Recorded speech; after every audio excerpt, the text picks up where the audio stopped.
Peace. Islam. LAOA.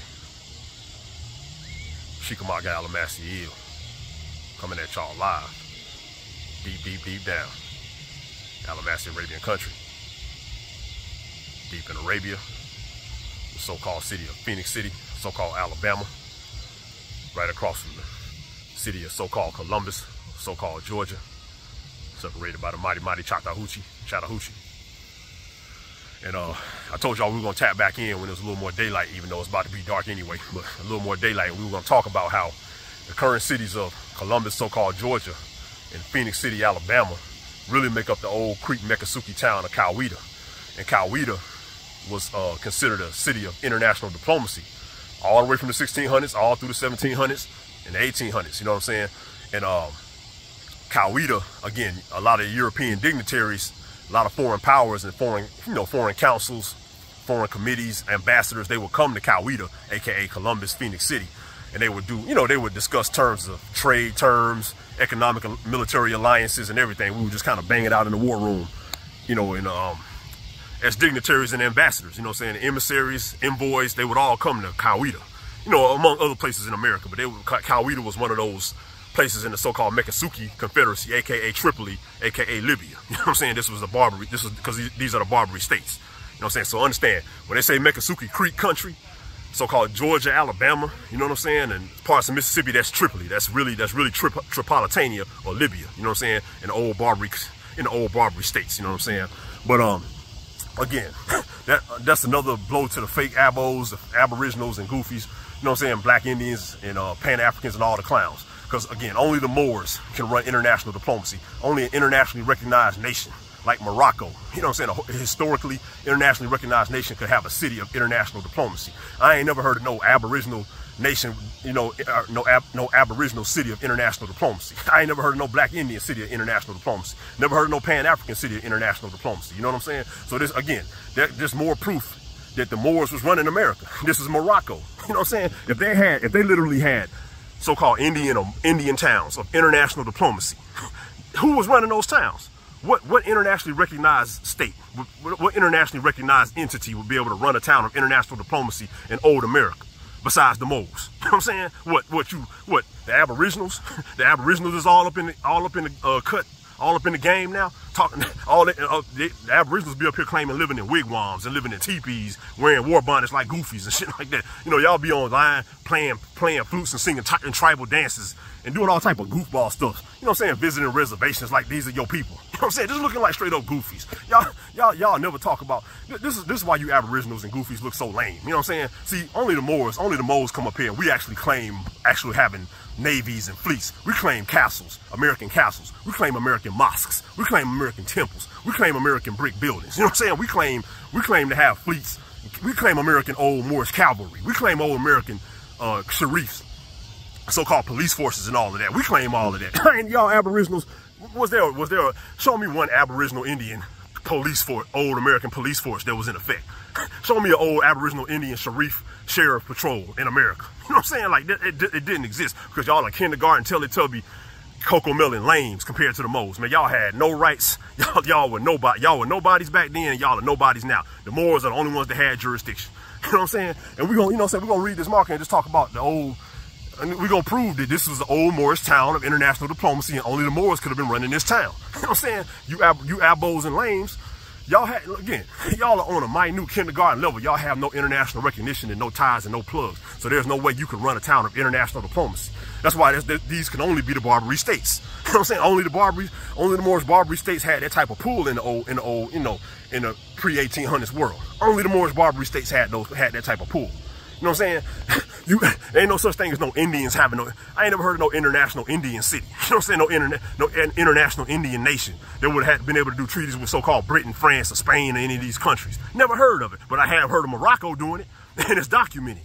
That's how goofy y'all are, man. You know what I'm saying? Okay, I really want to challenge one of you abo lames. Please show me a British treaty in the 1700s prior to the United States existing with the Aboriginal nation. Please show me a Spanish treaty with the Aboriginal nation. Please show me a French treaty with the Aboriginal nation. You know what I'm saying? Please just prove it to me. Make me a believer. You know what I'm saying? If y'all some abos and goofies, you know what I'm saying? But man, get out of here, man. Real, all right. Let's, you know what I'm saying, it's sundown, but we finna read this marker, because I don't care how late it gets. We gonna drive this home to you clowns. The Moors is batting 1,000, and y'all still at 0. You know, Abo, lames, and goofies. And you settler colonist clowns coming up here running your mouths. I mean, y'all are like roaches to the Moors, man. Y'all clowns running y'all mouths and get mad at the Moors all of a sudden. you settler colonist clowns. Y'all are like, this is what separates y'all from the Moors. See, y'all got to ask permission to do anything. Y'all got to bow down. Y'all came over here under jurisdiction of the crown, under kings and popes, and then y'all became subjects of the so-called United States. And then so you clowns have no rights. Y'all literally have to ask everybody what to do. And we already went over the Homestead Acts of 1862 to show that all of you clowns running your mouths and hating on the Moors, you settler clowns running your mouths hating on the Moors, y'all literally have to ask the United States for everything. Y'all have no. To even get land or anything, y'all had to swear allegiance. So that means that they want to kick they want to put you on they could straight up put y'all clowns in a contraband camp right now. Y'all couldn't do nothing about it because y'all have no rights. You know what I'm saying? So coming over here talking to a Moor, see, the difference between y'all and the Moors is y'all answer to kings and popes and other men. The Moors only answer to God. We only answer to Allah. That's why y'all be player hating. You know what I'm saying? I mean, just straight up clowns, man. Y'all are like on a level of roaches and rats and roaches, man. We really need to get, I got nothing but the Orkin exterminator for you clowns. You know what I'm saying? Like, y'all are just nobodies. You know what I'm saying? Like, it's easy to annihilate you bums because y'all are literally just on a cocoa melon level. You know what I'm saying? But anyway, let's go ahead and read this marker. I don't care how late it gets, we're going to get this in. So check it out. All right. So it says, the town of Coweta. Okay, it says the Creek town of Coweta. And again, this is Phenix City, Alabama, and Columbus. This is the old Creek Meccasukee town of Coweta. Really a Tripolitanian town, an old Moorish Barbary town. You know what I'm saying? We're going to prove that. So, let's read. It says, the town of Coweta was actually 2 separate Native American settlements and dozens of affiliated outlying communities occupied at different times in what is now northeastern Russell County, Coweta, Tallahassee, Old Coweta. All right? Coweta, Tallahassee. So, Tallahassee, you know what I'm saying? That means old town. That's an old Islamic word. So again, that drives it home. The Coweta, so-called Columbus, so-called Phenix City, is an old Islamic Moorish town under the 5. We're going to prove it was under the 5. You know what I'm saying? An old Moorish town. So this old Islamic turf. So you clowns that be hating on Islam, if you standing in the interior of so-called Georgia, Alabama, you are standing on Islamic turf. So y'all can keep on hating. Y'all can get y'all deportation papers and go back to your Christian countries. Because you gonna respect Islam in Moorish Barbary turf. That's best believe that. You feel me? So check it out. Okay, regarded by most archaeologists and historians as the older or original of the two, was the site of, they're talking about Coweta, Tallahassee. It was the site of significant Native American communities for hundreds of years, stretching back prior to the time of Hernando de Soto's exploration of the Southeast in the 1540s.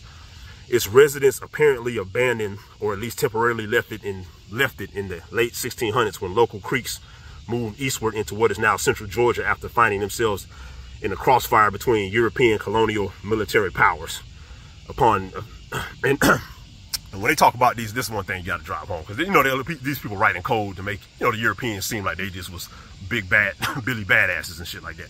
But when they say the European colonial powers, all they're talking about is these Europeans. Again, we've already talked about how the European powers at that time, so-called Britain, France, Spain, and these other, Amsterdam, the Dutch, and all these people, they came over here seeking most favored nation status with Morocco. So they were really fighting with each other, and we were making them fight with each other and see who wanted it bad enough to do business with us. Because again, the Moors have always been getting money in America. We've always been the big boss dogs as far as business and trade. You know what I'm saying? It was just, again, the old America was controlled by blood titles. You know what I'm saying? It was controlled by under holy domain with holy electors and sheiks and things of that nature. You know what I'm saying? So you had to be blood in to get access to all this bread, all these resources and everything that we were holding over here in the promised land. You know what I'm saying? So these European powers, when they said they was in a crossfire and they were fighting with each other, we made them fight with each other.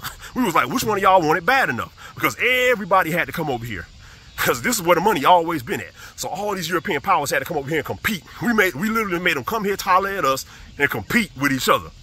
And see, okay, and the different confederacies would be like, all right, how much you finna pay me to get this money, to get this cotton, to get this tobacco? And then he might go to Britain. He might ask the King of Britain or the British ambassadors. Then he might go to France. Okay, how much you finna pay me? Well, Buddy said he gonna pay me this. And, the French ambassador was like, what? Let me go handle these. Let me go handle these so-called British fools. You know what I'm saying? And again, these people will be up here fight. These people were going to war with each other just to do business with us in Morocco. They didn't want to do Aboriginals is up here smoking peace pipes. You know what I'm saying? And living in teepees. So what resources did y'all control for the European powers to want to go to war with each other over rights to do business with y'all? No, they was trying to do business in Morocco with the Moors, because we was getting that money over here. We had titles, land titles, to all the tobacco, to the best land, the Mississippi Delta, all of the corn, everything these people needed, the fur trade, fresh water, everything these people needed. We had it all, with the gold, all that. You know what I'm saying? So they were fighting with each other, trying to do business with us, because again, all these European powers were looking for most favored nation status with Morocco the whole time. Not Aboriginals, Moroccans, Moors. You know what I'm saying? Get out of here with the nonsense. You know what I'm saying? So check it out. Okay. It says, according to Creek legends, the ancestors of the people of Coweta settled along the Chattahoochee River after mystically emerging from the ground in the west. And they just making up stuff. I mean, it is what it is. These people write this stuff and they want to make it seem hella primitive, like these people worship the sky and all that. But they was Muslims. They would practice Islam. They were Moors. And they don't, again, these people hate Islam, so they try to write it out of history, and they're supposed to be some primitive savages, instead of holding down whole towns, you know what I'm saying, and having towns of international diplomacy. Man, get out of here with the nonsense, you know what I'm saying? So check it out. All right, it says Coweta's founders originally lived in the town of Coweta. We've already been to Coweta, so that's an old Moorish town too. So this is the same Confederate zone right here, you know what I mean? Which may have been located near the confluence of the Coosa and Tallapoosa rivers in central Alabama, the time of DeSoto's exploration. The town later migrated eastward toward the banks of the Chattahoochee opposite Coweta. The earliest reference to the town of Coweta by European records occurs about 1675, which may indicate it was formed around that time by new arrivals. Man, so let's read that again. This is how silly these Europeans are. It says, so they just found out about Coweta, so-called Europeans, in 1675. And it literally had the nerve to say that they believe the town was formed around that time. You know what I'm saying? Like, these people are preschool kindergartners. You know what I'm saying? They don't know nothing. They have never been deep in Morocco. They don't know how old this stuff is. So, but again, in a reconstructed history, they have to describe this stuff as primitive and act like wherever they first went is where civilization went. But the civilization was way more advanced before they even got here, and they messed up business practices, messing everything up, and that took the frequency way down to where it is today. You know what I'm saying? These people really are ass backwards, man, for real. All right, now it may be hard to see, and I wish I had a flashlight, but let me see if y'all can see this. This is how they're gonna try to play you and make you think that let's see. Okay, if you see this, they're gonna make you think. Look at this map. It's got Coweta right below Phenix City and Columbus, okay? They're going to make you think that Coweta was not Phenix City and Columbus. You know what I'm saying? Like, this is how they try to trip you up when they write this stuff, because they never want to give the Moors credit for having an advanced civilization. So, again, you saw the map. It literally had Coweta right under Phenix City and Columbus. You know what I'm saying? So you know the play is in. They don't want to admit that Phenix City and Columbus, Alabama, the locations right now, are the old town, Creek town of Coweta. You know what I'm saying? These people play a lot of games. And then check this out. It may be hard for you to see, because again, it's gonna got dark, but we finna do this thing. So check it out. Check out this map. I don't know if you can see it. Okay, check this map out. Now, we've been talking about how you got a lot of goofies and lames and bums, fake Pan-African scholars, and all these goofies, and these hating colonist pilgrims coming around here talking down on the Moors. But look at this map. It's literally all in French. It's got half the country mapped out in French. Every single town, a lot of the towns are represented, and they have different names and all of that. So again, man, we've already discussed how English was not spoken in this area as a main language until the 1820s and the 1830s. So these people literally have no clue what the history of is this place. They're going by the English records. The English, nothing was documented here prior to really the 1830s. In the late 1820s, you know what I'm saying? English was not spoken here like that. It was Mozarabic, Latin, French, other languages. Yeah, old French records may have it. The old Dutch records may have it. You know what I'm saying? And then there was an old version of English that was spoken, not this new goofy stuff that these low-level people be speaking. So again, if you're looking for a history of America, if you're looking, and when the Moors tell you that they know the history and your goofy ass don't know it, and then you try to give us a rewritten history that's documented in English, boy, for real, the only thing you finna get is a five-finger discount across the face. You know what I'm saying? For real, like that's all you're gonna get, because you don't know nothing. The real records are in different languages. They're in French. They might be in German. They might be in Dutch, but they damn sure ain't in English. So if you sit up here, if you a goofy Pan-African, a slave narrative want to have, a fake academic, or a settler clown trying to come at us with some English history, man. I mean, literally, man. The only thing we can do with clowns like you is wrap you up and toss you into the Chattahoochee River. I mean, that's all you deserve. That's all you deserve. You deserve to be turned around and get a boot up your ass. That's all you deserve. You know what I'm saying? Like a goofy. Again, if you're going by English history of the Barbary States of America, and you talking about some English rewritten history, you don't know nothing. It was all documented in other languages, such as Old French, and you literally just seen the map. It was written in French.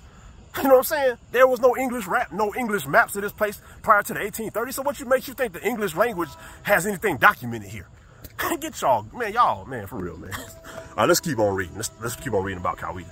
Now, this marker says Coweta, Center for International Diplomacy. All right. Now, let's check it out. It says Coweta served as a critical place of interaction between so-called Creeks, which is the Meccasukee Moors, the Barbary Moors of Tripoli, not no damn Creek. You know what I'm saying? This is the Barbary State. All right, so let's keep going. It says Coweta served as a critical place of interaction between Creeks and Europeans throughout the colonial era. Situated at the intersection of regional trading routes and the claims of expanding Spanish, English, and French colonial empires, again, they don't have no claims to nothing. They were trying to claim trade with us. They needed to, again, these people came here and they were competing for most favored nation status. They wanted zones of influence so they could get this money with us. That's what they were. That's the colonial empire. It was all commercial. These people didn't run nothing. They didn't own nothing. All they had was trading posts and coastal ports and towns and the trade rights. That's all they had. They had no jurisdiction over the Moors of the interior or the coast or anything. They just had rights to do trade. It ain't no different from China. It ain't no different from how China leased Hong Kong to Great Britain. They had a little port city where so-called Great Britain, they had like a 99-year lease on Hong Kong that just ended recently. That's what we would do with these Europeans. We would let them get money, but we would tax them. Everybody who came here had to pay the Moorish tax. And when everybody stopped paying the Moorish tax after 1816, that's when the Moors started to fall off a little bit. But everybody had to come here and pay us. That's why we was out here balling. We sitting up here living in castles and palaces and stuff like that. And you Aboriginal lames sitting up here living in shacks and teepees, and we sitting up there laughing at y'all. Y'all walk into these towns and get kicked in y'all ass. You know what I'm saying? Walking down the street and get laughed at. You know what I'm saying? Walking around the street with no clothes on, wearing feathers. You know what I'm saying? I mean, we wore feathers in our turbans, but y'all walking down the street playing flutes and looking goofy. You know what I'm saying? For real, man. We was getting that money. Moroccans was getting that money. You Aboriginal lanes was living in wigwams in the dirt. You know what I'm saying? Just goofies, man. You know what I'm saying? All right, so check it out. Colonial fish. Okay, let's check it out. Became a location for international. Okay, so Spanish, French, and colonial empires. It became a location for international diplomacy as early as the 17th century. Okay, so Coweta is a place for international diplomacy. Only the Moors can run international diplomacy. Abos and the goofies can't do that. So colonial officials believed they could solidify their claims to the region by forming profitable trade as well as military alliances with the Creeks, or the Meccasukee. Okay, the Creeks early on sought to turn this situation to their advantage by playing one group off the other to secure the best terms of trade and preserve their sovereignty. This unofficial policy of neutrality resulted in Coweta becoming a central place for a variety of international negotiations. Again, man, It just said Coweta is a place of international negotiations. And we were so gangster that we were sitting up there making these Europeans fight with each other to do trade. It just said that the so-called Creeks were playing the Europeans off each other. So we made them compete with each other for, again, most favored nation status. Who was gonna get this money? Who had the superior trade deals? We made them fight with each other because they was all finna get more. They was all finna get taxed by the Moors. Everybody paid taxes to the Moors in old America. That's why they be hating. You know what I'm saying? So check it out. Let's check it out.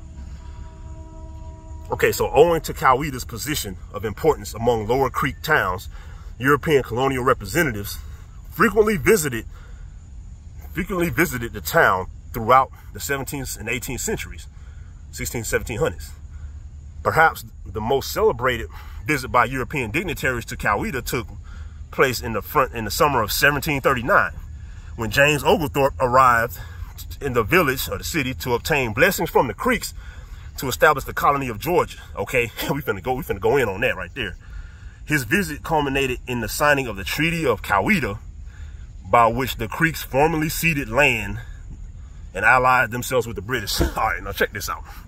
It just said, this is how the Moorish Mafia used to get down. It just said that James Oglethorpe literally had to come and get the Moors' blessings, the so-called Creeks, the Meccasukee. He had to ask us permission to set up the colony of Georgia. So what that mean? And they said they ceded land. They ain't ceded no land. They just let them set up their commercial spots. And they had to pay the Moorish tax. They had to pay the Moorish tax. All these clowns, all these people had to pay taxes to us to be here like that. We was renting them land. Again, it ain't no different from China releasing Hong Kong to Britain. That's what the colonies were. We leased them land to do their commercial thing. They weren't deep in these zones. They were just getting money. You know what I'm saying? So it just said James Oglethorpe had to come to the Creeks to get their blessings. So he had to come to the Moorish Mafia, to be able to set up the Georgia colony. And every other colony had to do the same thing, because the Moorish Mafia always been running America. Ain't no Aboriginal Mafia. Ain't no Aboriginal government. Y'all ain't have no y'all ain't have no power, no play like that. Only the Moors, the 5 and the 6. It's always been that way. You know what I'm saying? Man, get out of here with the nonsense. So the colony, so Georgia had that. So Georgia only exists because the Moors gave them permission to set up Georgia. You know what I'm saying? So you goofies up here running around, all y'all claiming all these states and all that stuff. The Moors gave them permission to set all that, on the East Coast anyway. The Moors gave them permission to set all that stuff up, man. You know what I'm saying? It just said that. Keep it a buck, man. So check it out. All right, man, it's getting dark, but we gonna do the damn thing. Okay, after establishing themselves on the Atlantic coast of Florida in the late 1500s, the Spanish began to move steadily westward and northward in the 1500s. By the early 1680s, they had even built a fort near what is now Phenix City, and were in regular communication with Coweta. Okay, that's another European power that had to come up here and ask us permission and beg us to do trade with them and all that. The Spanish, you know what I'm saying? The English, after establishing their presence in Charleston in 1670, began to move southward and westward into the Southern backcountry at about the same time. Traders from Charleston are known to have been visiting Coweta by the 1680s, if not earlier. The French, last to enter the Chattahoochee Valley colonial scene, set up on the Gulf Coast in 1699. They their representatives were in communication with residents of the valley, including those of Coweta, by the 1720s. And it's dark, so I'm just trying to get it in. But that just goes to show you right there. So you got Spain, Britain, and France. You know what I'm saying? So-called France. These are all the European noble families that was kind of related to us. You know what I mean? But it just so, again, these people were just fighting. We literally sat there and made them fight with each other and argue with each other and bicker with each other. Because again, it was different Barbary States, confederacies, and zones. And these Europeans had to go to every single different zone, you know what I'm saying, and try to get trade access. So certain zones, again, 5 and 6, certain zones might let the French do their thing, because everybody getting money. That's why old America was so popping. That's why the South was so balling. Because everybody had to come here and pay the Moors taxes. You know what I'm saying? We was balling. We controlled the best land on the planet. That's why everybody always got to run You're always trying to run and come around us. I mean, y'all want to run y'all mouths about the Moors, but y'all used to beg and cry trying to do trade with us. You know what I'm saying? And that's why y'all mad now. Because y'all already know. Y'all couldn't cut it in where y'all came from. Y'all couldn't build that up. So y'all up here begging the Moors to do trade with y'all. You know what I'm saying? Like, just straight up goofies. And then y'all got mad because we taxed y'all. Man, yeah, we gonna tax y'all. Y'all in our land. Y'all got to pay them taxes. If I go to Great Britain, I got to pay taxes, right? How y'all gonna get mad because y'all got to pay the Moorish tax being in the Moor land? These people are just crazy, man. That's how, I mean, it's like a hate. It's like just, they've always just been jealous and mad at the Moors. You know what I'm saying? Like, don't nobody complain when they go to any of these other countries and they got to pay taxes. But these people came here in the colonial times, been here for like 200 or 300 years and got mad at us because they had to pay taxes to us, man. You know what I'm saying? Like, man, for real, bro. Y'all, for real, man. Again, bro. It's just goofball stuff, man. All right. So, yeah. So, again, we're just talking about how Coweta, aka Phenix City, Alabama, and Columbus, Georgia, is a city of international diplomacy. You know what I'm saying? And we're just proving that with this marker. So let's continue. This is the last marker that's gonna kind of drive it home. So let's check it out. Let me see. Okay, so it says Coweta was the home of many influential Creek. Okay, let's read the mark. Let's read the marker. Let's go. Emperor Brims, Mary Musgrove, and Chief McIntosh. All right. So check this out. Check this out. It said Emperor Brims. All right. I really wanted to do the knowledge to that. Chief McIntosh, we're gonna go in on him. Even when we're done with this marker, we just gonna kind of drive it home about Chief McIntosh and what nonsense he was on. But Emperor Brims. Now, this is how you know. They had a Moorish Creek, so-called Meccasukee sheik. It was named Emperor Brims. Okay.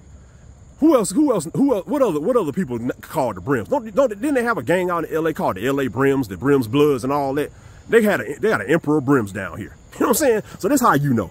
This how you know that the old Meccasukee, the Barbary Moors, was niggas all up in here. So y'all are mad. Y'all goofies is up here mad because y'all had to come to America and pay taxes to the niggas. That's what everybody is allied against the niggas because y'all used to have to pay that Moorish tax to the niggas. Emperor Brims. It ain't no Mongoloid chief named no Brims. That's a nigga name. Man, keep it a buck, man. Why they got the LA Brims? the Brims Bloods, man. That's only niggas has got a name like Brims. Man, keep it a buck, man. I ain't never heard of no European or no Mongoloid Siberian named no dang on Brims. No, that is a nigga name if I ever heard it in my life. All right, so check it out. Let's read this. Let's go in on this. Okay, it says Coweta was the home of many influential Creek leaders, including 3 individuals who figured prominently in the history of the Creek people: Emperor Brims, Mary Musgrove, and Chief William McIntosh.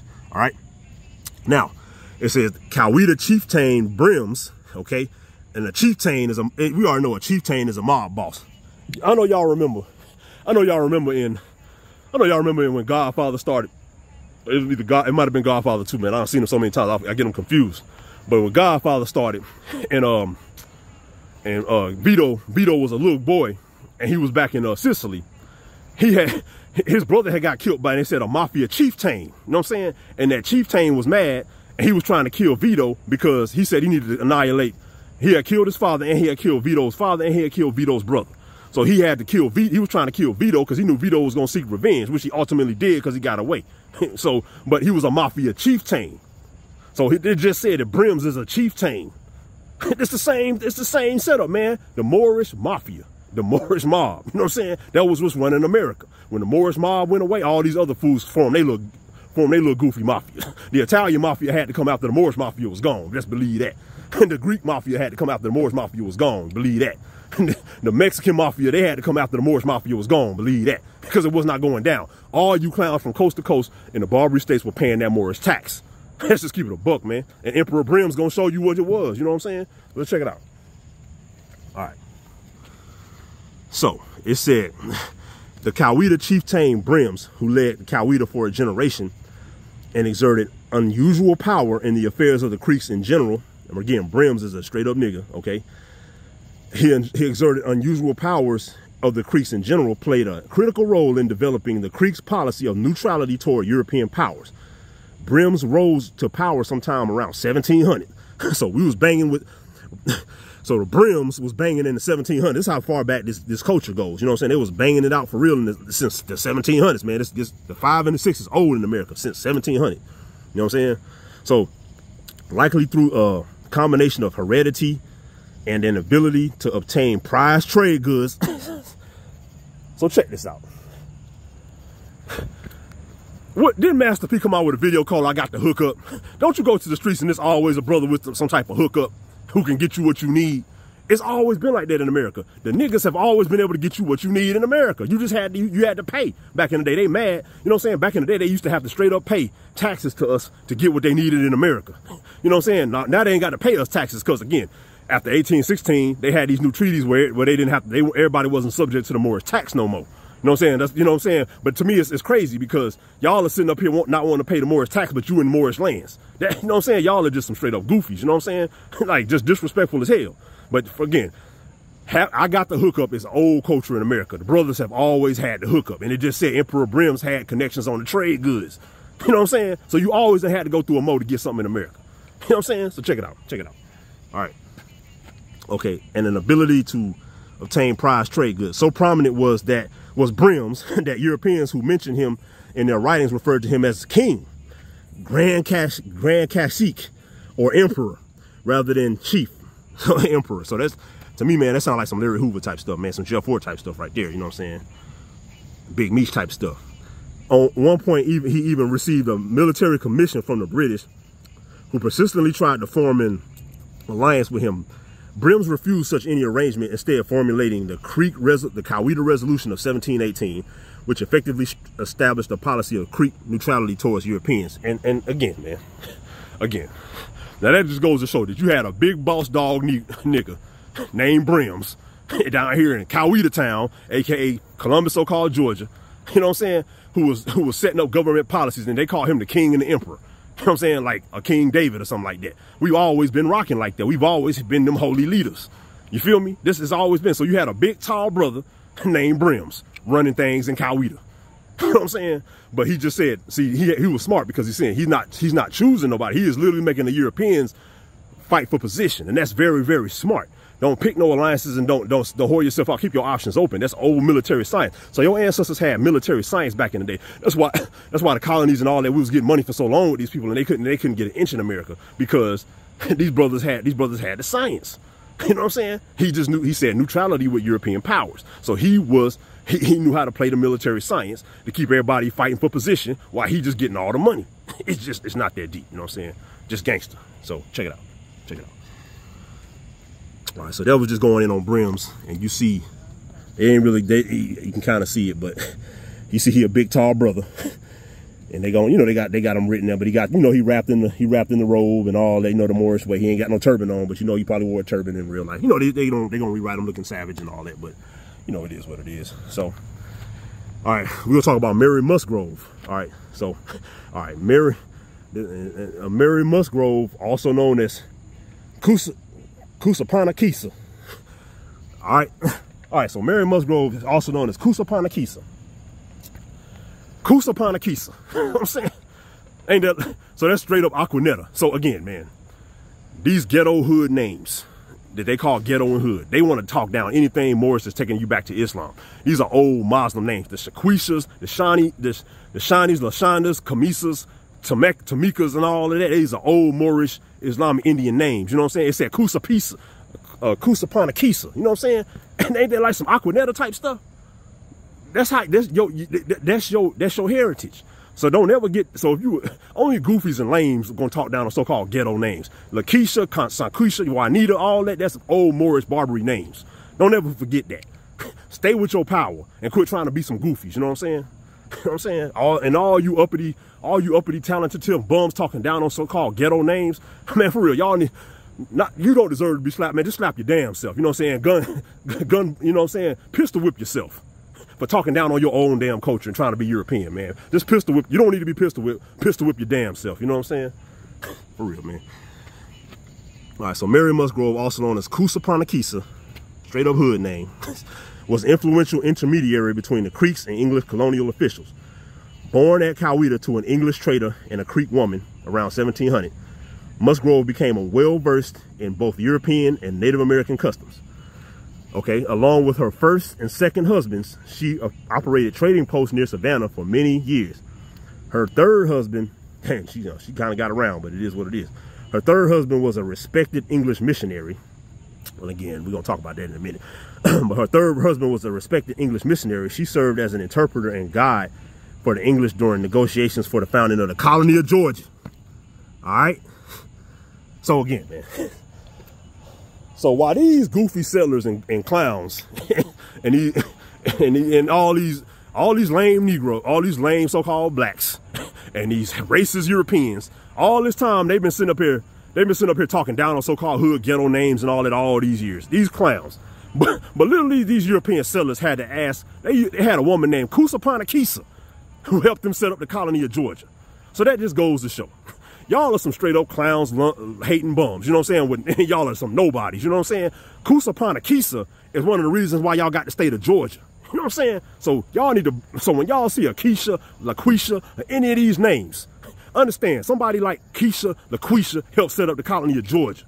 Because again, this is the Barbary States. You clowns with these Europeans, want to be Europeans and all that, y'all are at the bottom of society and y'all always have been. Y'all are just some straight up bums and goofies. Coweta helped set up Georgia. Take that, now take that, run tail that, you know what I'm saying? Goofies. Now it also said, now check it out, okay. All right, so Coweta, all right. At one time,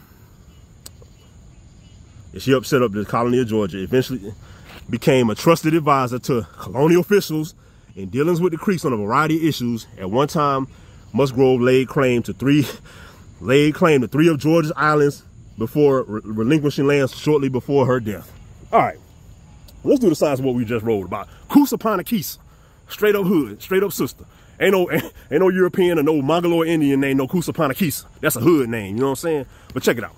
So it just said that Coweta, this is a sister now. She might have been mixed and more light skinned or mixed, but just because it says she was married to an English trader don't mean she was married to a European, like a straight Caucasoid European. Some of these people were brown copper color and some of them were more mixed. But the original ones that came over here, they were more related to us. They might have been lighter skinned. They might have looked like some Elvis Presleys. They might have looked like some Smokey Robinsons or something like that. But they was related to us.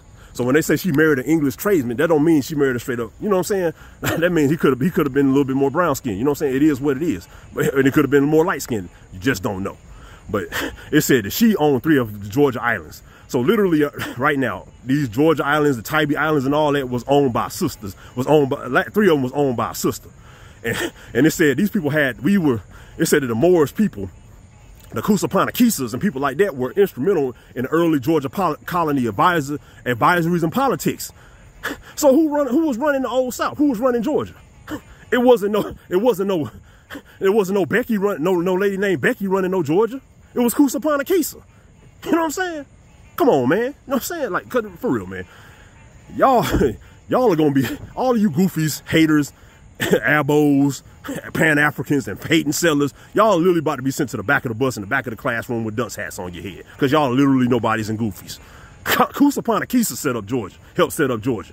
I ain't never heard of, none of you clowns are related to nobody hating on the Moors that helped set up Georgia. But Coweta, she helped do the damn shit. You know what I'm saying?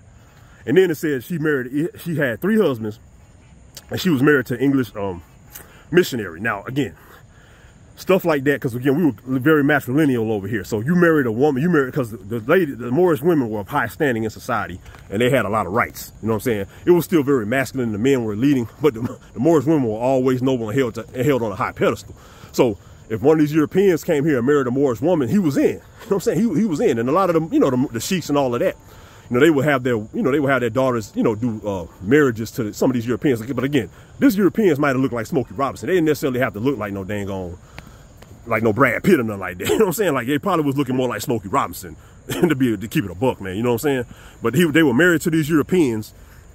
And, you know, there would just be business arrangements and business marriages. That's how the Moors used to do. It was all about this money and this business. So we would do arranged marriages. We would do business marriages. You know what I'm saying? Things had a purpose because you had a nationality attached to it. We weren't just doing stuff. Again, business, in a national understanding, business comes before emotion. So that's one thing that the Moors got over all these clowns. We put business, economics, national business before our feelings and emotions. You goofy NBCs, abos and all that. Y'all be up here crying and getting emotional over just nonsense. You know what I'm saying? So just because DeSantis talking about he want to damn, you know what I'm saying, tell y'all that slavery benefited y'all. But if you knew your understanding and you knew this were the Barbary States, you would know the Mississippi people were never really slaves like that. So he ain't talking to us. Just because in Florida they want to teach that the slave helped the so-called blacks. He not talking to the Mississippians, because we was not slaves. We was running the old South. Get out of your feelings. You know what I'm saying? But anyway, so Mary Musgrove again. Coweta, aka Mary Musgrove, she helped set up the colony of Georgia, and she owned islands. She owned businesses. So again, all of these old colonial antebellum South businesses and plantations was all Asiatic Moorish people, or mixed European and mixed breeds and all that. It was not these fake Kunta Kinte, straight up pasty people running the South. It just didn't happen. These are the Barbary States. They always have been. They always will be. So kill yourself if you think otherwise. You know what I'm saying? But anyway, so that's Mary Musgrove, a sister, Coweta. She owned 3 islands off the coast of Georgia, and she helped set up the Georgia colony. So kill yourself. You know what I'm saying? Just kill yourself for real. Because I know a lot of y'all a lot of y'all really follow European English history. Man, just kill yourself. You know what I'm saying? Well, check it out. Now we're going to talk about William McIntosh, and even after I'm done with this, I'm going to go in on William McIntosh, and then we're going to shut it down. So, Chief William McIntosh, all right? Now, William McIntosh, he was a mix. He was a Sheik, he was a Muslim, but he was mixed. A lot more light-skinned, so he was probably looking like Smokey Robinson. He was really mixed looking. But we're just going to go in on him because he has a lot to do with a lot of things, you know what I'm saying? That's going on like the current state of Georgia and Alabama right now. But Chief William McIntosh, Tuskegee, Hootki, or White Warrior. So they call him the White Warrior because he was mixed. You know what I'm saying? He was very light skinned, very European looking. But as you see right here in this picture right here, you know what I'm saying? He got the turban on. He dressed like a Mo. You know what I'm saying? He dressed like a straight up Moor, but he a light skinned. He mixed. So that just goes to show that a lot of these Europeans was coming amongst us and getting up in the tribes, marrying in. If they weren't getting bagged up or arrested, and they was adopting, they was Moors. Look at them. So even some of the Europeans you see now in the South, some of them descend from some of these people. You know what I'm saying? This brother straight up a Mo. Look how he dressed. He look like a straight up Mo with the turban and everything. You know what I'm saying? Well, check it out. Okay, William McIntosh, Tuskegee, became one of the most influential and controversial Creek leaders. Okay, born in Coweta in 1778. McIntosh was the son of a Scottish trader and a Creek woman. Okay, a Creek woman just means an Asiatic woman. You know what I'm saying? Because anytime they say Creek, they're talking about the Moorish woman. She's a Moorish woman. Don't get it messed up. Scottish trader, probably a mixed man, or could have been dark skinned, could have been light skinned. You just never know. He was actually a cousin of Georgia Governor George Troup. All right, so check this out. I've been telling y'all in all of these drops, okay, that the original people that was coming out of the so-called United States, the only reason the United States had a hood pass to even be setting up whatever they had is because a lot of the boss dogs in the old United States, they were European, but they were related to us. It just said that William McIntosh was half Creek and his cousin was George Troup. It's a Troup County in Georgia right now. So these are mixed people who kind of was doing business more with the United States because that was more of a mixed European type of demonstration. So yeah, these people had more sway in the United States, but there was always a difference between the United States and Morocco. It just said George Troup, governor of Georgia, was a cousin of the mixed man, William McIntosh, Tuskegee. So these original people coming here, they was more mixed. They was not no straight up Caucasians. It just didn't happen. Some straight up goofies, man. But again, in the communist school, they don't teach you this real stuff. But the real history always been there, but you goofies don't read. And you don't read and write. You know what I'm saying? So check it out. All right, so his cousin was George Troup of Georgia. All right, so that means George Troup was a mixed man. He wasn't no dang on straight up Caucasian. So Governor David B. Mitchell was the father-in-law of one of his daughters. Okay, so another governor in Georgia is the father-in-law of Tuskegee, who's a mixed Moorish man, is his father-in-law. So these, again, the Moors were at the top of society. So you goofies hating on the Moors are literally your nobodies and at the bottom. You know what I'm saying? Although raised among the Creeks, he spent, the niggas, he spent considerable time in Savannah in his youth. And we already talked about how Savannah is like an international type of city, always has been. In his youth, and became fluent in English at an early age. Through his three marriages and those of his several children, he gradually gained important connections to a network of influential traders and government officials, which helped him become wealthy and powerful. He owned 2 large plantations and was involved in numerous other enterprises. All right. And now, it just said, this William McIntosh, again, this brother, he looked like, real, he literally looks like Smokey Robinson. You know what I'm saying? That's exactly how William McIntosh looks, but he mixed. You know what I'm saying? But it just said he had to move to Savannah to learn English. And this is in the 1800s. This is like the late 1700s, 1800s. So that just goes to show you English was not spoken in the South like that until like the mid 1800s. So y'all, if you talk about some English history, you don't know nothing. You don't know nothing about the Barbary States. You don't know nothing about the South. You know what I'm saying? If you're talking about some English history, that's not the language of this place. You know what I'm saying? Not the original language. People have always spoken it. But it just said he had to go to Savannah to learn English in the late 17, early 1800s. They was not speaking English down here. You know what I'm saying? So you don't know nothing. Just kill yourself. You know what I'm saying? And check it out. He said he owned 2 large plantations. Also, okay. So, again, the whole plantation, so-called plantation culture. This is a mixed Smokey Robinson looking nigga. You know what I'm saying? He owned 2 large plantations. So there was, so again, that fake narrative where they got these straight up Caucasoid looking slave masters and some black slaves, that has always been capped. This just said this is a mixed man. He got a Moorish turban on with a feather coming out of his head, and he learned it, and he owned 2 large plantations. So the Moors was running all the South and all the plantations and all that. We was getting that bread. This is it's a Moorish thing.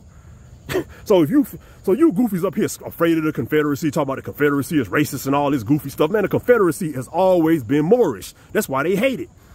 Yo, if you got ancestors descending from the South and you Mississippian, more than likely, or even in the Midwest, you know what I'm saying, all up and down Mississippi, your ancestors more than likely descend from the Confederacy, not the Union. It just is what it is. You know what I'm saying? So y'all up in here whining about what DeSantis and all these people are doing in Florida, but y'all are Southerners, and a lot of y'all are Southerners, and y'all ancestors was in the Confederacy, literally. So why y'all whining about what DeSantis talking about in Florida? That don't apply to you. That apply to the blacks. Y'all are Mississippians. Y'all are Moors. Y'all are not these people. Y'all have always been free. Kusapana Kisa helped set up Georgia. William McIntosh, a mixed Smokey Robinson looking nigga, is owning plantations in the South. Come on, man. Wake the hell up, Moles. Wake the hell up. It's just goofies, man. All right, so check it out. Let's get through this, man. It's just, boy, I tell you, man.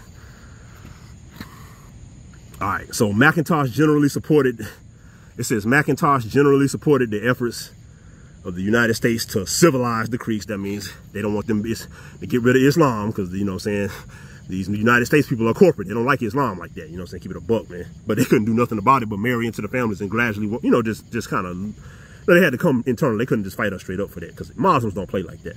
But it said to civilize the Creeks, which is get rid of Islam, through American-style architecture, I don't know what agriculture, I don't know what the hell that is, and herding, and even fought alongside American forces during the First Creek War and the First Seminole War, receiving the rank of general in the United States Army for his service. He played a pivotal role in negotiating the cessions of large portions of Creek territory in the early 1800s, becoming especially involved in the 1821 Treaty of Indian Springs, which paved the way for the eventual cession of virtually all remaining Creek land in Georgia.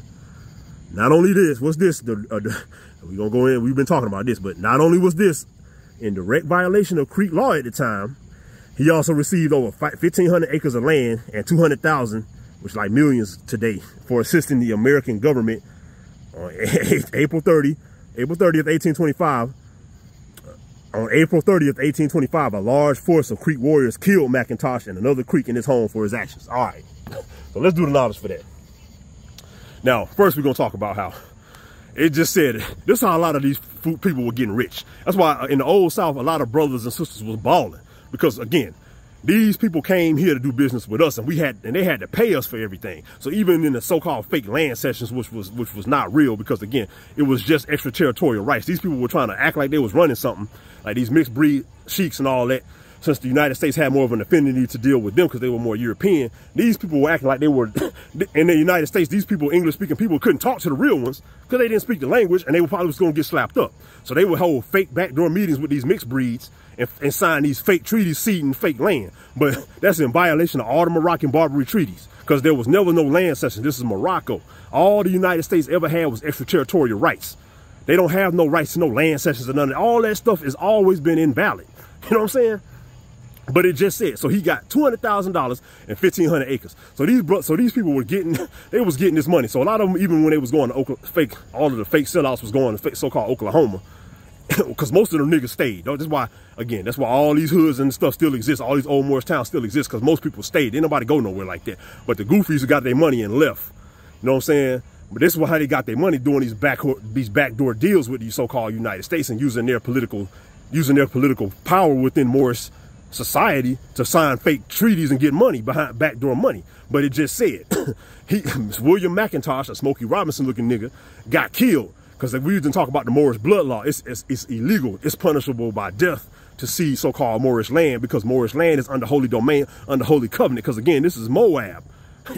It's Moab or so-called Israel. You know what I'm saying? This is given to us under holy covenant. So you will get killed for seeding this stuff. So he ain't have no rights to do nothing. So all these fake treaties are invalid. They just said they just killed the so-called Creek warriors killed William McIntosh. You know what I'm saying? For signing that fake treaty. And it's invalid to this day. So that literally means this is still Morocco. None of those fake treaties or Indian land cessions were valid at all. And literally all of the fake sheiks, the mixed breed sheiks that signed them fake treaties, so-called ceding Indian land, they all got executed by the real ones. So you would have saw a Smokey Robinson looking sheik, William McIntosh, and you would have saw a squad of red sticks running up on him and murking him. You know what I'm saying? For signing them fake treaties. We didn't play with these people like that. That's why we still here. All them people got murked. You know what I'm saying? Just like you'll get murked now in the hood for doing some nonsense, snitching and all that stuff. That stuff has always been the play. That's why we still here. All them clowns got executed for doing them fake treaties. You know what I'm saying? And then it's got, I don't know if you can see it, but it's got a little picture. Yeah, it's hard to see. It's kind of dark, but it literally has a painting of William McIntosh getting killed by an army, you know, by the red sticks. You know what I'm saying? But anyway, I just wanted to, before we get out of here, before we shut it down, I wanted to just going on William McIntosh a little bit. You know what I'm saying? And just show that we're going to really go in and show y'all that, again, these are the Barbary States, and you fake Pan-Africans and slave wannabe Negro, blacks and stuff like that. Y'all look just retarded. You know what I'm saying? Y'all want to claim some fake.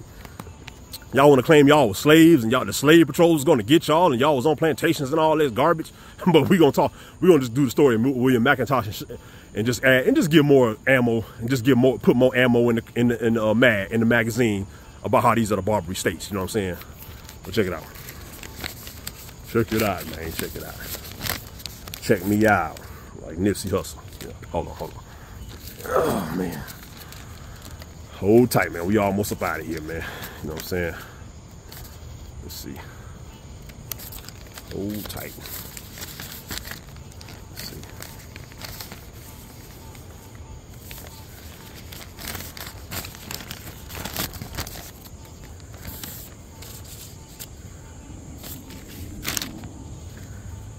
All right, so check it out. Check it out.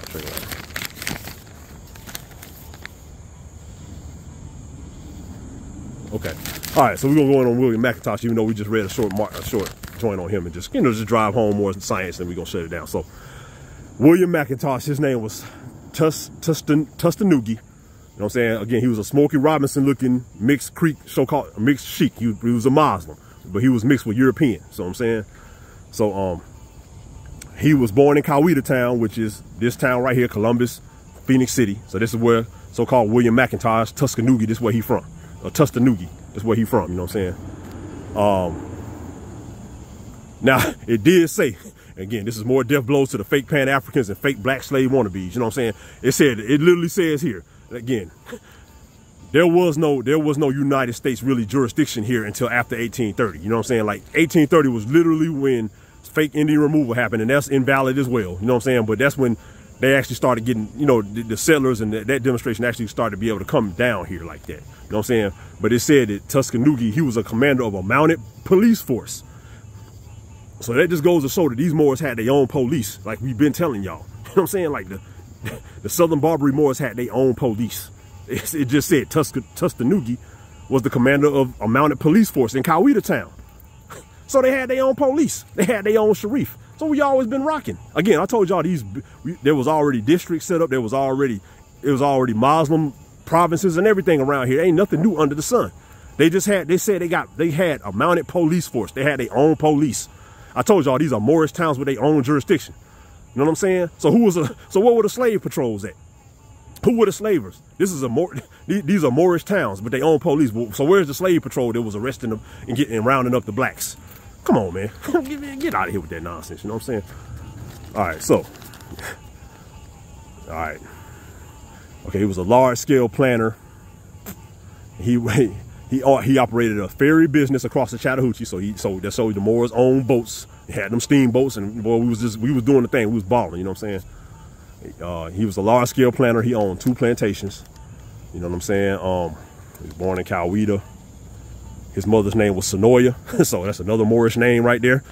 And of course, he had a Scottish father. You know what I'm saying? Don't know what his phenotype was or whatever, but he was probably mixed. You know what I mean? But his mother's name was Sonoya.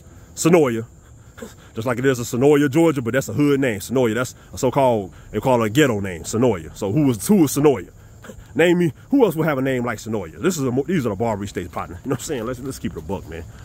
All right. So he said his father was a loyalist and he was a captain in the the British Army in the Revolutionary War. And I told y'all the so-called British and all the Moorish tribe and all the Moorish zones that was down with the British was under the 5. So that shows you that the Creeks, even though they were neutral, they were more leaning towards the so-called British, so they were under the 5, under the red. You know what I'm saying? It just is what it is.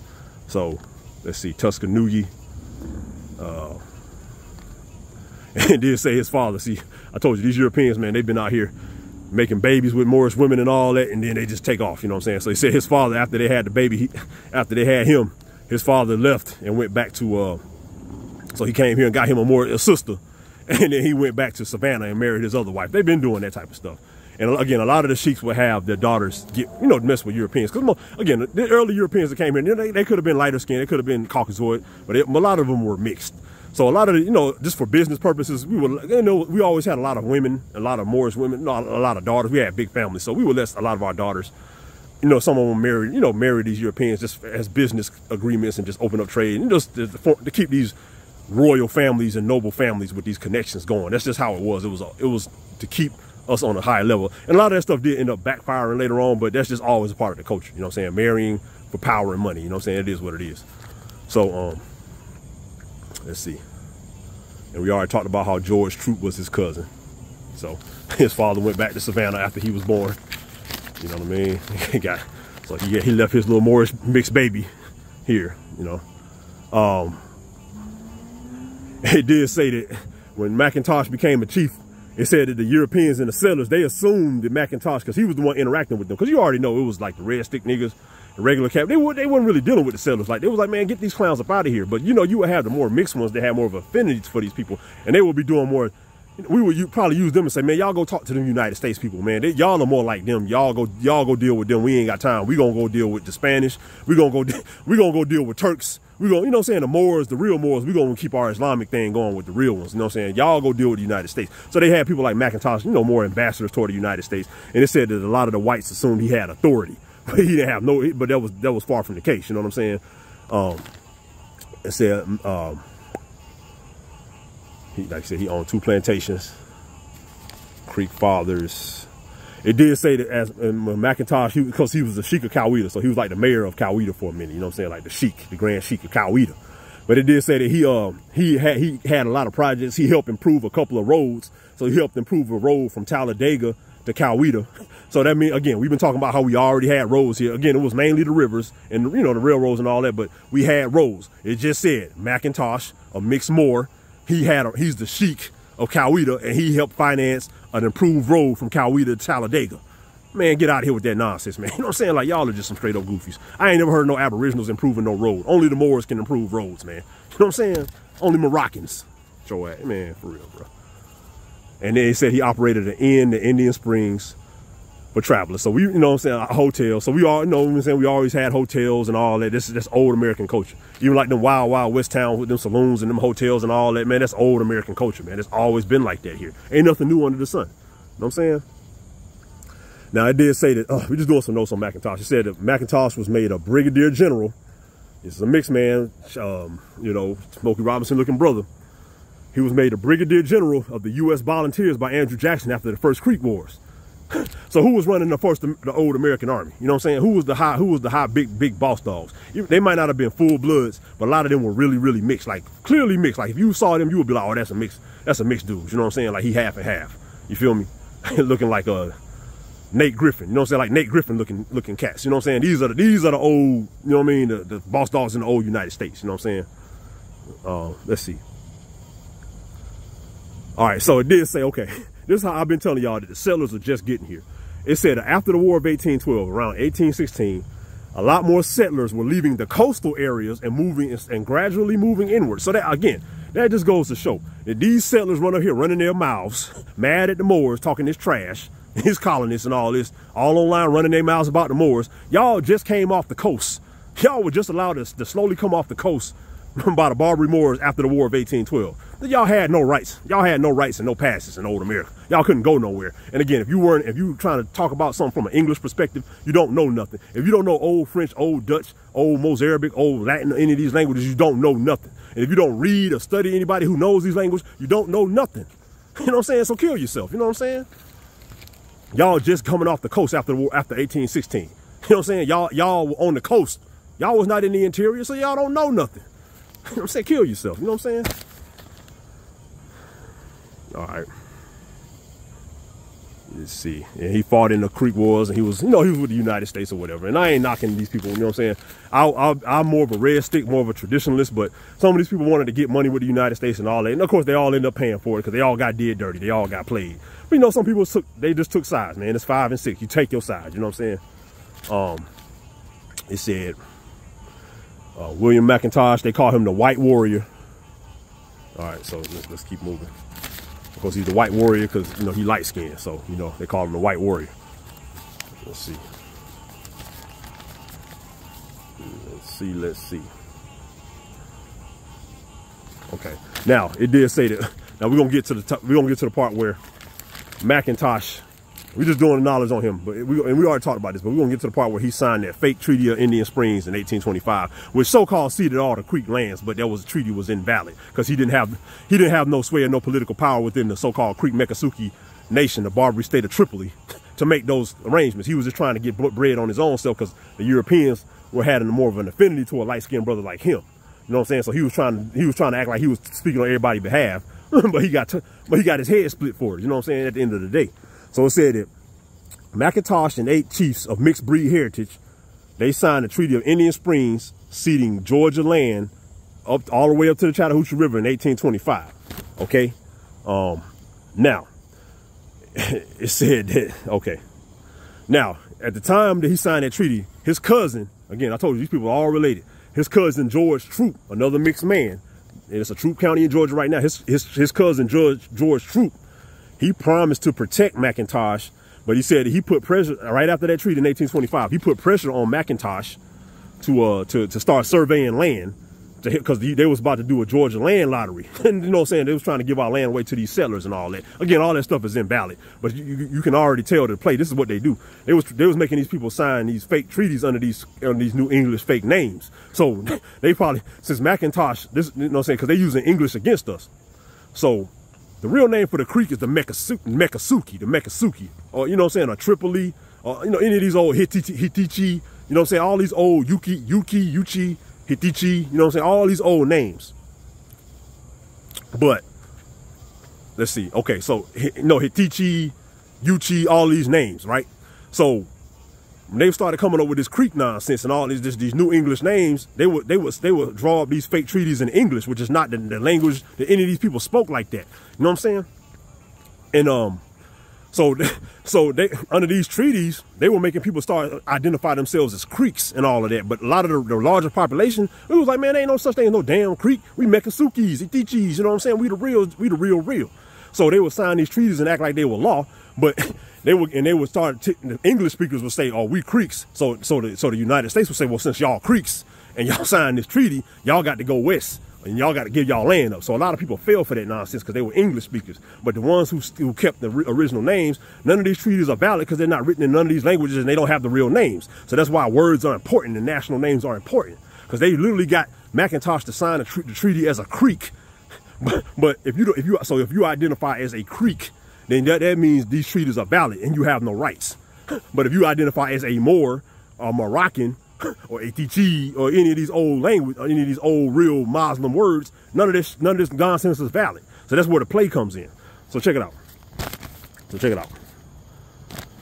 It said, okay, troop promised to protect them, and he asked them to survey land for the Georgia lottery. So again, they doing these land lotteries. A lot of these new people, they ain't worked for nothing, they ain't earned nothing. Everything was given to them. All these settler clowns running their mouths. Y'all haven't worked, built nothing. Y'all coming up here running your mouths, coming in my comments, talking about the Moors and all that, because y'all some, y'all, again, at the core of it, I don't even like to use the racist term. A lot of y'all colonist clowns just hating on the Moors. I mean, at the end of the day, y'all just, y'all hate, y'all are racist, you know what I'm saying? But I don't even like to do the racist thing. But y'all coming up here running your mouths. But literally, y'all have, it just said y'all got everything from a land lottery. Y'all ain't worked for nothing. You have no rights. You ain't built nothing. Everything was given to you. You was in the right place at the right time. You are a nobody. And the U.S. tell you what to do. So you running your mouth. If they want to kick you off your land tomorrow, you know what I'm saying? You have no rights. And this is why you hate Moors, because again, we answer only to Allah while y'all answer to men. Y'all are literally nobodies and punks, you know what I'm saying? So check it out. The Creeks, they tried to say that the Creek, according to that treaty, the so-called Creeks had until 1826 to move. You know what I'm saying? And again, since the real Moors don't identify as no Creeks, we was just laughing at these people. We was like, man, what the hell? So check what happened after that. Check what happened. All right, let's see.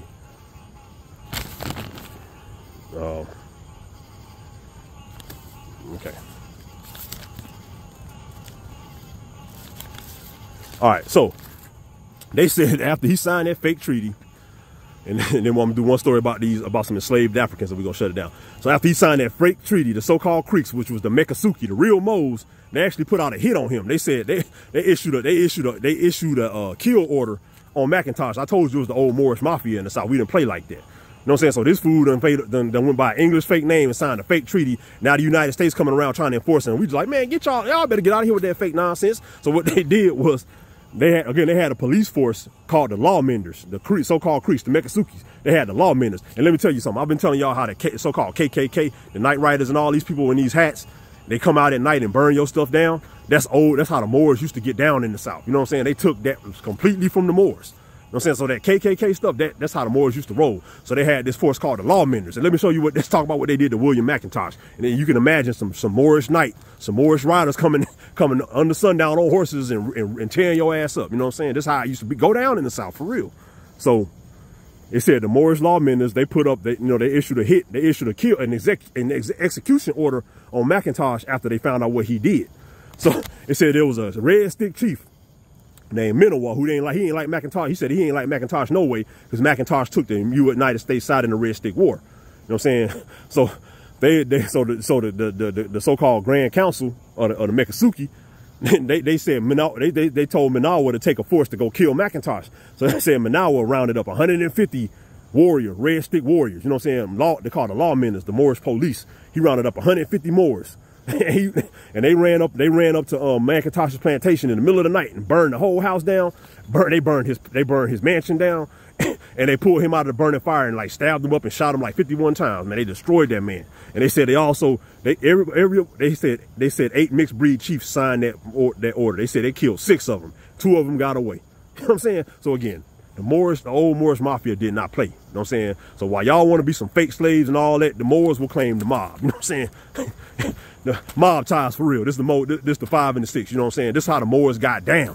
I'd rather claim the Moorish Lawmenders, the Night Riders, the Moorish Mafia, than to be claiming to be some fake slave Kunta Kinte nonsense like you clowns online looking like punks claiming to be some fake slaves. You know what I'm saying? You want to be a prince of Pan-Africanism, man, take your goofy ass back to Africa. You know what I'm saying? We Moors gonna claim America. This is Mississippian land up in here, partner. You know what I'm saying? All right, so let's check. Let's see. And then it said after they killed him, they said McIntosh had several wives. They said all his wives asked, this is Islam, so he had multiple wives. You know what I'm saying? So they said they wanted his clothes so they could bury him properly, but they said the Moors they said nah, they didn't give him his clothes back. They just threw on his naked body into an unmarked grave. And they said to this day there's a site on his plantation, a historic marker where he was buried. You know what I'm saying? But he went out like a punk because he did some sucker stuff. You know what I'm saying? Like the Moors didn't play like that. You feel me? All right, so it did say that after they killed McIntosh, they renegotiated the 1826 treaty. And the real Moors went up to Washington, D.C. and they basically told the United States that was invalid. And they renegotiated another treaty and they got to keep 3 million acres of land. And really that treaty was null and void. So again, these Moors that went to D.C. in 1826 and basically told the United States, you know what I'm saying, told the United States to go to hell.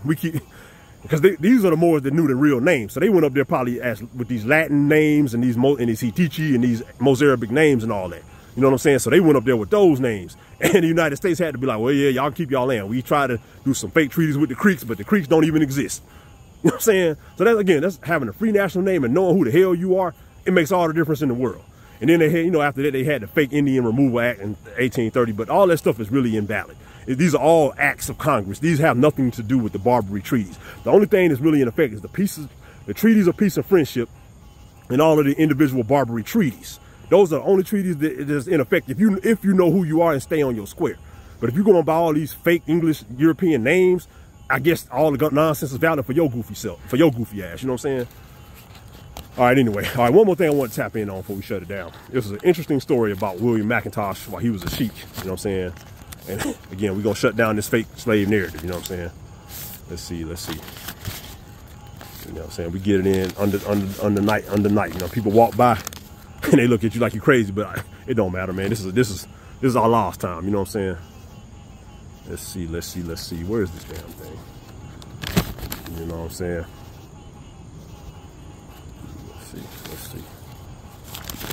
Let's see.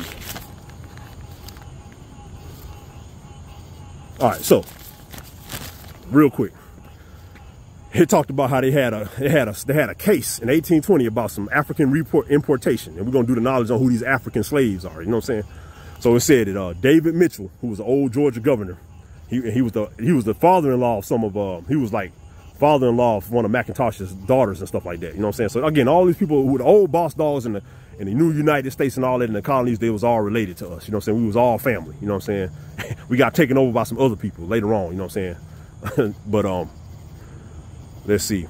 They had something called the African importation case in 1820 against, you know what I'm saying, where now, again, they didn't do nothing to the Creeks because we in Morocco. But they got at Mitchell because he's dealing with, he's a United States citizen and he working for the United States. He part of the United States. So David Mitchell, this is McIntosh's father, I guess father-in-law or whatever. David Mitchell, he was the old governor of Georgia in the early 1800s.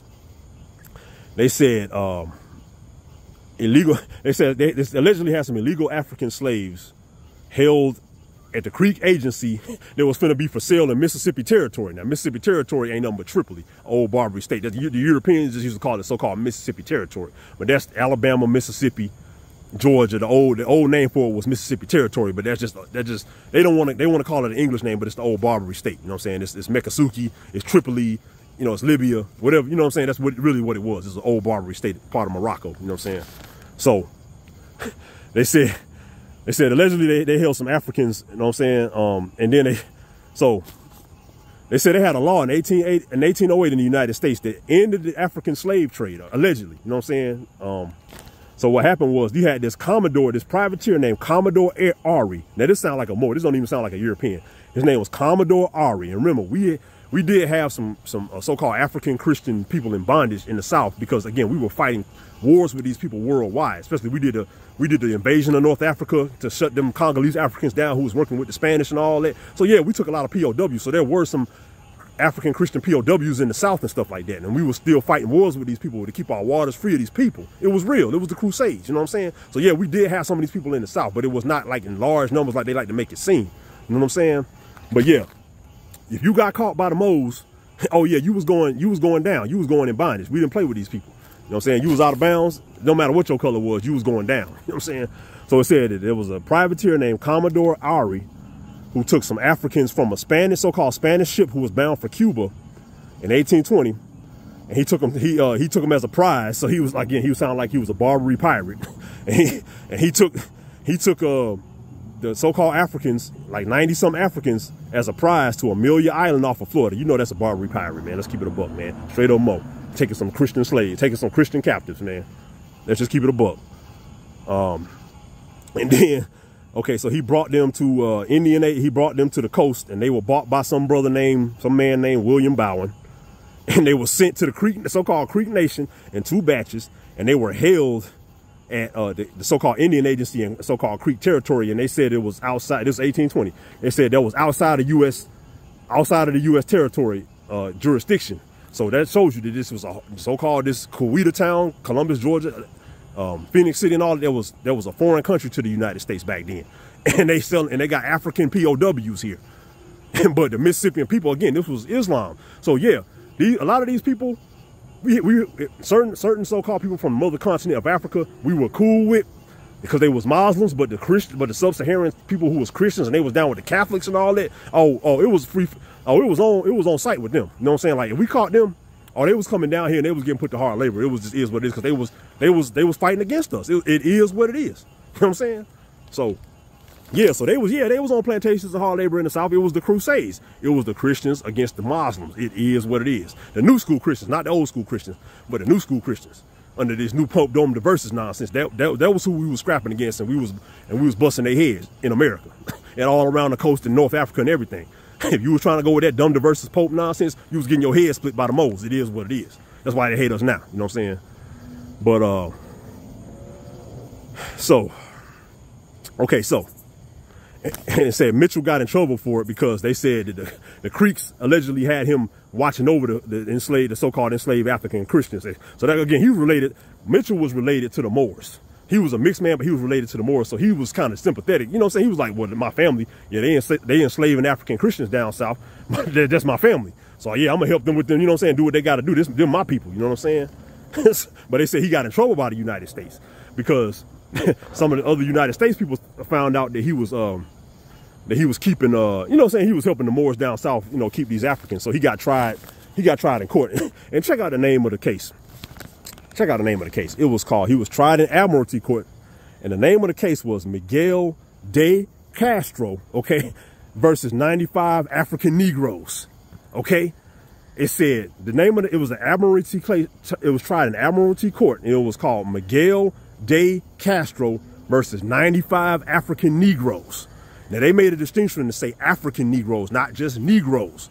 So that just goes to show that these, again, if these Africans were Spanish or they were down with the Spanish or the Pope or the dumb diverses and all that, we had a green light on these people as Moors. You know what I'm saying? We would, black, white, whatever, you was getting them things put on you if you was out of bounds up here. You know what I'm saying? So yeah, we would take y'all ships, bring y'all to the South and put y'all in hard labor for being out of bounds because y'all was riding with the Pope.